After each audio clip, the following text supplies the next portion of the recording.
ஒரு மாணவருக்கு வந்து academic skill, academic behaviour, curriculum interest, curriculum ரிலேட்டடான மெட்டீரியலை செட் பண்ணுறது.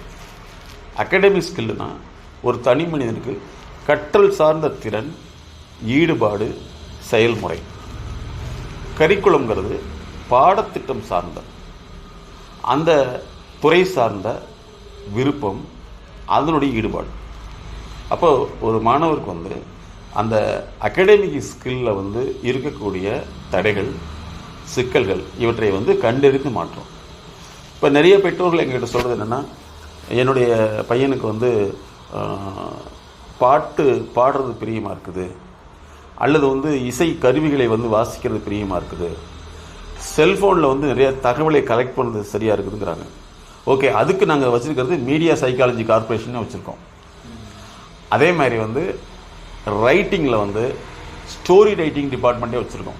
நாங்கள் என்ன சொல்கிறோம்னா, சரி உங்களுடைய குழந்தைக்கு அல்லது உங்களுடைய மாணவனுக்கு, உங்களுடைய மகனுக்கோ மகளுக்கோ எந்த துறை வேணும்னு கேட்டால், இல்லை சார் இப்போதைக்கு படிப்பு தான் வேணுங்கிறாங்க. அப்போ படிப்பு சார்ந்த திறனை டெவலப் பண்ணுறதுக்குண்டான விஷயத்தை நீங்கள் எடுத்துக்கணுங்கிறாங்க நாங்கள் சொல்கிறோம்.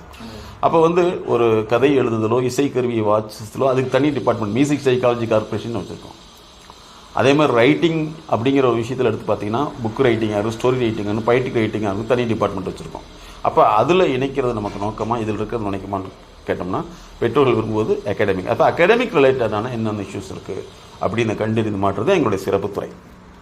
அவங்களுக்கு நமக்கு இப்போதைக்கு வந்து தனித்திறமையை உருவாக்குறது என்பது வேறு விஷயம், கல்வி சார்ந்த திறனை உருவாக்குங்கிறது முக்கியமான விஷயம்.